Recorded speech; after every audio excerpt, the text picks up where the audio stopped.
नमस्कार।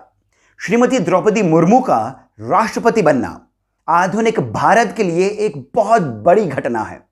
यह बात कदाचित आपकी, मेरी, मीडिया की भी और उन सभी लोगों की जो सारी बातें मोबाइल और टीवी पर देख सुन रहे हैं, उनकी समझ से परे है। यह बात जितनी बड़ी है उतनी ही विचित्र भी है। अब यह बात बड़ी क्यों है, विचित्र भी क्यों है, बस इस ही विषय पर आज हम चर्चा करेंगे।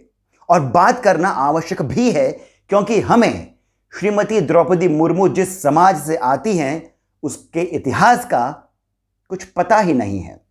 हमें भारत की अनुसूचित जनजातियों के बारे में कुछ पता ही नहीं है। अब हमें पढ़ाया भी नहीं गया और हम खुद से भी पता क्यों करें। हमारे घर में एसी है, टीवी है, फ्रिज है, दाल रोटी की कोई समस्या नहीं है, मॉल्स में घूमने को मिलता है, तो क्यों पता करें हम भारत की 8.5% जनता के बारे में जिन्हें हम ऐसे ही आदिवासी कह देते हैं। तो क्या हुआ कि भील, गोंड, कोल, संथल आदि समाज को आदिवासी कहना उनका अपमान है। तो क्या हुआ कि श्रीमती द्रौपदी मुर्मू का राष्ट्रपति बनना रघुकुल की रीत, रघुकुल के पथ पर चलने के समान है, श्री राम के पथ पर चलने के समान है। ऐसा कैसे? अब थोड़ा पता कर लें। अब यहां पर थोड़ा सा विषयांतर होगा, थोड़ा सा हम डाइग्रेस करेंगे, पर यह जरूरी है। तो सबसे पहली विचित्र बात यह कि आप में से कितने लोगों ने इस बात पर ध्यान दिया है कि जिस कमिटी ने या फिर जिस व्यक्ति ने राष्ट्रपति पद की परिकल्पना करी होगी, उसने शायद ये कभी सोचा ही नहीं होगा कि इस पद पर कभी कोई महिला पहुंच सकती है। नहीं तो फिर किसी महिला के लिए राष्ट्रपति की उपाधि कैसे? कितनी विचित्र बात है। 75 साल हो गए, एक महिला राष्ट्रपति बन भी गई, पर फिर भी हमें इस बात की सुध ही नहीं है कि ऐसा कैसे। आप में से कुछ को यह बात छोटी सी लगेगी, अटपटी है पर छोटी सी लगेगी, परंतु जब मैं आपको इसके बारे में बताऊंगा तब आप इस बात को मानेंगे कि भले ही बात छोटी सी हो पर एक काफी गहरी मानसिकता बताती है। इस बात के बारे में जाने माने पत्रकार और लेखक प्रभाष जोशी जी ने बताया था। उन्होंने कहा था कि आजादी से पहले सभी कांग्रेस के प्रेसिडेंट्स को यानी अध्यक्षों को राष्ट्रपति कहा जाता था, और वो सरोजिनी नायडू ही क्यों ना हो, वो भी राष्ट्रपति ही कही जाती थी। अब जब भारत को आजादी ही इस पार्टी ने दिलाई है, तो फिर जो इनके मन में आए वही क्यों ना करें। आखिर हमें आजादी दिलाई है, बिना खड़ग बिना ढाल। नेताजी बोस और चंद्रशेखर आजाद शायद बजाते थे करताल। अब एक और विचित्र पर मुख्य बात, आदिवासी शब्द किसी भी वेद, पुराण, इतिहास जैसे रामायण और महाभारत या फिर अन्य किसी भी ग्रंथ में मेंशन्ड नहीं है। इस शब्द की उत्पत्ति 1930 के दशक में यानी 1930s में हुई थी। है ना विचित्र? क्यों हुई थी इसके लिए मैं आपको लेकर चलता हूं 2011 में, जहां पर कुछ जनजातियों के लोगों को इकट्ठा करके कुछ सामाजिक कार्यकर्ताओं ने महिषासुर का सम्मान किया। जी हां, वही महिषासुर जिसके बारे में आप दुर्गा सप्तशती में पढ़ते हैं, जिसको देवी दुर्गा ने मारा था। इन लोगों ने महिषासुर बलिदान दिवस भी मनाया। अब इन लोगों की संख्या भी बढ़ गई है, पर इन सभी बातों का कनेक्शन क्या है? कनेक्शन यह है कि इन लोगों का कहना है कि महिषासुर भारत का मूल निवासी था, यानी आदिवासी था, अनार्य था, और फिर बाहर से आए हुए आर्यों ने महिषासुर को मार दिया।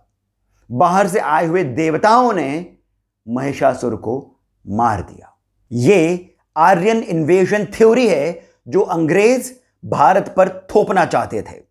1930 के पहले से भी और 2011 के बाद आज दिन तक भी अंग्रेज, कुछ भारतीय और मिशनरियों ने मिलकर के हमारे जनजातियों को, हमारे वनवासियों को यह बताने की कोशिश करी कि आप लोग भारत के मूल निवासी हैं और आपके साथ अत्याचार हुआ है।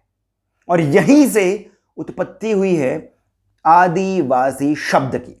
यूं तो हमने देखा है कि अंग्रेजी के अंदर संस्कृत के बहुत सारे शब्दों का प्रयोग होता है, परंतु यह एक ऐसा शब्द है जो अंग्रेजों से लिया गया है। आदिवासी का जो ओरिजिनल वर्ड है उसका नाम है एबओरिजिनल्स। भारत के लिए यह शब्द आदिवासी डेरोगेटरी है, अपमानजनक है। पर क्यों? क्योंकि आदिवासी बोलते ही हम बात करते हैं उन लोगों की जिनका कोई धर्म नहीं है, उन लोगों की जिनकी कोई सामाजिक व्यवस्था नहीं है। ये पत्ते पहन करके घूमते हैं, जिंगल आला करते हैं, मांस मदिरा खाते और पीते हैं, ये अनपढ़ हैं, इनकी कोई संस्कृति नहीं है। आदिवासी शब्द का प्रयोग करके हम अंग्रेजों के उस ही प्लानिंग को आगे बढ़ाते हैं जिसमें यह बताया गया है कि ये भारत के मूल निवासी हैं पर प्रताड़ित हैं। क्या आपको पता है कि कॉन्स्टिट्यूशन में भी, यानी संविधान में भी आदिवासी शब्द का प्रयोग नहीं है। इन्हें अनुसूचित जनजाति कहते हैं, यानी scheduled tribe. International labour organisation ILO, जो कि यूनाइटेड नेशंस का एक भाग है, उसने 1957 और 1989 में भारत के ऊपर दबाव डाला था कि वो यहां की जनजातियों को इंडिजीनियस यानी मूल निवासी या फिर आदिवासी घोषित कर दे। हमने ऐसा नहीं किया। यदि हम ऐसा कर देते तो हम ऑफिशियली ये कहते कि आदिवासी यानी जहां की जनजाति भारत के बाकी के समाज से अलग है। और यदि ऐसा होता तो फिर क्रिश्चियन मिशनरियों का जो सालों का सपना था उसे पूरा होने में देर नहीं लगती। आप समझ रहे हैं कि कितनी बड़ी साजिश का हिस्सा है और यह साजिश कितने समय से भारत के अंदर चलती आ रही है, जिसका शिकार यहां की जनजातियां हुई हैं।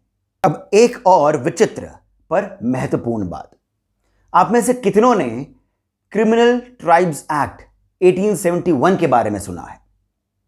जब आप इसके बारे में सुनेंगे तब आपको श्रीमती द्रौपदी मुर्मू और उनके जैसे हजारों लाखों हमारे जनजाति के भाई और बहनों का दर्द और उनका जो रियल लाइफ स्ट्रगल है उसके बारे में समझ में आएगा।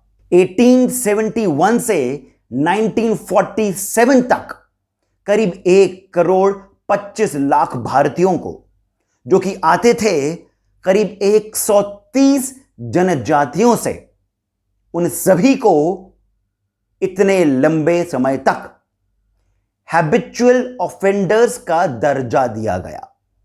उन्हें हैबिचुअल ऑफेंडर्स मान लिया गया, यानी ये लोग पैदाइशी चोर, उचक्के, बदमाश, डाकू, खूंखार, खूनी हैं। ऐसा तब के अंग्रेजों ने मान लिया और हमारी भारतीय जनता ने ऐसा होने दिया। इस एक्ट के तहत इन सभी लोगों को एक चिन्हित स्थान यानी जंगल के अंदर एक मार्क्ड स्थान के बाहर आने पर अरेस्ट कर लिया जाता था। यानी अपने ही देश में हम एक स्थान के बाहर तक नहीं आ सकते हैं। यह स्थिति थी तब की जनजातियों की, 130 जनजातियों के 1,25,00,000 भारतीयों की। इसके बारे में आपको पता था? आजादी के 2 साल बाद तक भी यह एक्ट रहा, यानी 1949 तक भी यह एक्ट रहा। और फिर कई लोगों की कड़ी मेहनत के बाद, अथक प्रयासों के बाद, तब जाकर के इस एक्ट को हटाया गया। एक कमेटी बिठाई गई जिसने 1950 में यह बताया कि ये जो एक्ट है ये संविधान के विरुद्ध है। इसके लिए हमें एक कमेटी बिठानी पड़ी। ये हमारी कॉमन सेंस में नहीं आया। और आप ये जानकर तो और भी ज्यादा हैरान हो जाएंगे कि जब इस एक्ट को हटाया गया तब पूरे भारत में कई जगहों पर भारतीयों ने ही विरोध किया। यानी अंग्रेजों के सिखाए हुए बातों पर हम भारतीय ही अपने ही भाइयों और बहनों को एक जंगल में, एक जगह पर बांध करके जानवरों की तरह रखना चाहते थे। तो यानी हमारी जनजातियों की इस दुर्दशा का कारण केवल अंग्रेज नहीं हैं, हम भारतीय भी हैं। अब अंतिम पर सबसे महत्वपूर्ण बात, अभी तक हमको इन जनजातियों के बारे में, इन वनवासियों के बारे में, इन गिरिवासियों के बारे में जो एक इमेजरी है वो कुछ ऐसी है कि ये अलग दिखते हैं, अलग से रहते हैं, अलग कपड़े पहनते हैं, इनकी बातें अलग हैं, इनकी सोच भी अलग ही होगी हम सभी से। यहीं पर ही मैं आपको एक छोटी सी बात बताता हूं। इस वीडियो की शुरुआत में मैंने आधुनिक भारत कहा था, यानी श्रीमती द्रौपदी मुर्मू का राष्ट्रपति बनना आधुनिक भारत के लिए बहुत बड़ी बात है। अब हम समझते हैं कि इन जनजातियों का इतिहास क्या है, उसका सच क्या है और पुरातन भारत में इनका क्या स्थान था। रामायण के रचयिता आदि कवि महाकवि वाल्मीकि, जिन्होंने अपनी योग शक्ति से, अपनी ध्यान शक्ति से अपने से पहले के समय में हुई घटनाओं को प्रत्यक्ष देखा और उसे संस्कृत के अंदर एक सुंदर अद्भुत कवितामय रचना में परिवर्तित कर दिया, ऐसे महर्षि वाल्मीकि जी स्वयं वनवासी थे। श्री राम के प्रिय मित्रों में से एक गुहराज निषाद राज भी थे, जो श्रृंगवेरपुर यानी आज के समय के प्रयागराज के राजा थे। ये भी जनजाति के थे, यानी ये भी वनवासी थे। माता शबरी, जिनके झूठे भेद श्री राम ने खाए, जिनके द्वारा इस संसार को श्री राम से नवदा भक्ति का ज्ञान प्राप्त हुआ, ये देवी भी और इनके साथ साथ इनके गुरु महान ऋषि महर्षि मतंग भी वनवासी ही थे। रामायण में जितनी सुंदरता के साथ इन सभी पात्रों का वर्णन किया गया है, उसे एक बात स्पष्ट है कि तब की जनजातियों के लोग विद्वान थे, समृद्धशाली थे, क्षमतावान थे, कोमल हृदय के थे और उन सभी का नगरवासियों के साथ में भी उठना बैठना रहन सहन हुआ करता था। महाभारत में भी इनका कई जगहों पर उल्लेख है। पांडवों की सहायता करने के लिए कितने ही जनजातियों के राजा अपनी सेना लेकर पहुंच गए थे।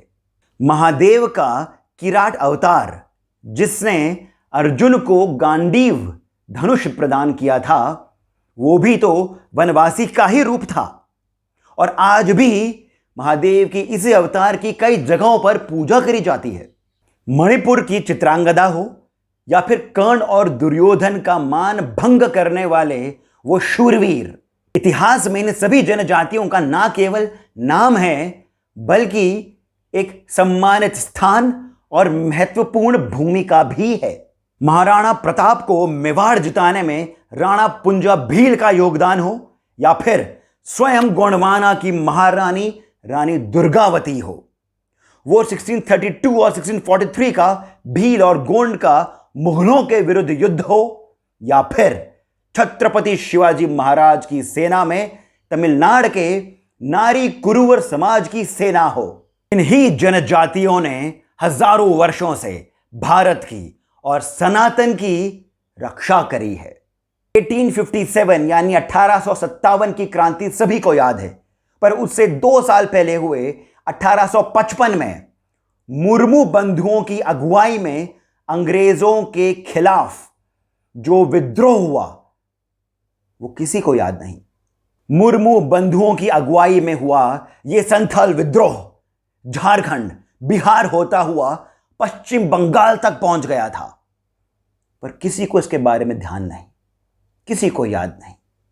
अदिति का इस वीडियो को करने का एक ही मकसद है, एक ही पर्पस है कि जिन लोगों की कला इतनी अद्भुत है, नृत्य इतना सुंदर है, विज्ञान का, जड़ी बूटियों का विशेष ज्ञान है, जो वैदिक पद्धति से नदियों की, सूर्य की पूजा करते रहे हैं, राष्ट्र की रक्षा करते रहे हैं, उन्हें सम्मान की दृष्टि से देखा जाए और श्रीमती द्रौपदी मुर्मू का राष्ट्रपति बनना केवल एक बार के सम्मान की बात नहीं रह जाए, यह निरंतर चलने वाली धारा बनी रहे। इसी के साथ मुझे यानी सिद्धार्थ को आप जाने की आज्ञा दीजिए। धन्यवाद।